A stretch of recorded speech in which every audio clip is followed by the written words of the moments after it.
Jangan kira membuat animasi sekelas Hollywood itu cukup dengan modal berjiwa seni dan ahli menggunakan software. Mereka juga harus paham tentang sains loh. Dalam arti mereka harus bisa mengaplikasikan ilmu fisika, matematika, biologi, sampai anatomi dalam karyanya. Justru itulah yang membuat hasil film mereka sangat realistis. Sebagai contoh, bagaimana karakter-karakter CGI di film Avatar bisa bergerak secara natural. Tentunya tidak bisa sekedar menggerakkan tangan dan kaki, tapi bagian-bagian kecil seperti kulit dan rambut juga harus bergerak secara natural seperti dalam kehidupan nyata. Ini tidak bisa dilakukan tanpa menerapkan ilmu-ilmu eksak. Intinya, ilmu pengetahuan alam yang kamu pelajari di sekolah, yang mungkin kamu hindari, justru dipakai di sini. Kita akan lihat beberapa contohnya. Siapa yang nggak tahu film Avatar? Ini mungkin film dengan efek visual terkeren sampai saat ini, yang kemudian berusaha dikalahkan oleh Avengers Endgame. Yang menjadikan film Avatar sangat fenomenal di kalangan pembuat film adalah teknologinya yang kemudian ditiru oleh film-film setelahnya. Salah satu teknologi yang tercipta dalam film Avatar adalah software bernama Tissue. Tissue adalah software yang mensimulasikan gerakan kulit, sehingga karakter animasi bisa bergerak secara natural. Ia diciptakan berdasarkan ilmu anatomi. Cara kerjanya sama dengan cara tubuh kita bekerja. Sebuah karakter akan dibuat dari mulai tulang, kemudian dibungkus daging, otot, lalu kulit.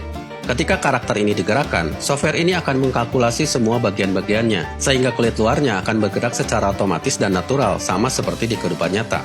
Artinya, di sini kamu tidak bisa asal membuat model 3D. Kamu harus paham dengan struktur anatomi, entah itu manusia atau hewan, tergantung model karakter yang sedang diciptakan. Tissue diciptakan oleh Weta Digital, sebuah perusahaan efek terkenal yang telah terlibat di banyak film, salah satunya Avengers. Berkat pencapaiannya, software temuannya ini mendapat penghargaan Oscar di tahun 2013 dalam kategori sains dan teknologi. Bagaimana dengan rambut? Jangan salah, rambut menjadi bagian paling rumit dari semua bagian karakter yang harus digerakkan. Bayangkan, membuatnya saja sudah jadi tantangan tersendiri, apalagi menggerakkan jutaan helai rambut yang tidak mungkin semuanya bergerak ke arah yang sama. Di film Warcraft, ILM, perusahaan efek visual yang bertanggung jawab terhadap efek visual di film ini, sampai harus menciptakan software sendiri yang mereka sebut Haircraft. Dengan ini, para seniman menciptakan berbagai style rambut untuk masing-masing karakter. Lalu bagaimana rambut digerakkan? Hi, I'm Haley Ivan. I'm a software engineer at Pixar. I worked on the hair simulator for the movie Brave. In our movies, hair is a simulated effect. That means no one animates its movement by hand. The way it moves is defined by physics and programmed into the computer. Ya, untuk menggerakkan rambut, mereka harus mempelajari hukum fisika yang bekerja pada rambut. Dalam kasus ini, mereka harus mengamati rambut keriting. Dari situ mereka menemukan, misalnya rambut keriting ternyata bekerja seperti pegas. Maka selanjutnya mereka melakukan pemrograman komputer, yang salah satunya memasukkan rumus gaya pegas, lalu melakukan simulasi. Ribet ya? Tapi hasilnya juga menjadi sangat realistis. Karena itu di Pixar, bagian ini bekerja secara terpisah dan khusus. Mereka semacam divisi sains untuk animasi, khusus menangani problem kompleks semacam rambut. Dory, there you are! Look out!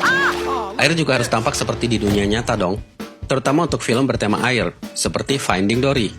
Dan membuatnya tentu tidak mudah, karena air bisa dalam berbagai bentuk, dan harus berinteraksi dengan karakternya. Untuk membuat air, kita tanyakan pada Pixar.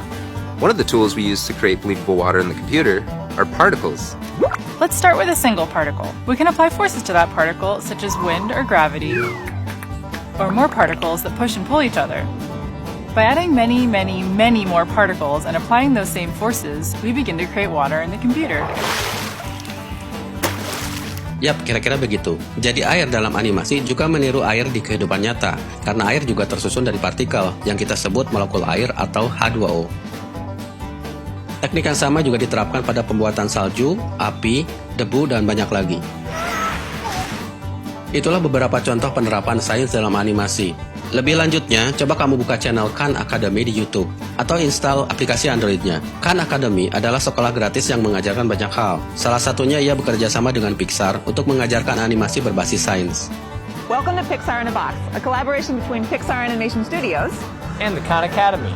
Semoga setelah ini kamu gak lagi benci dengan matematika, fisika, kimia, dan biologi. Setidaknya kasih tahu anakmu atau adikmu yang sedang sekolah bahwa sains itu penting.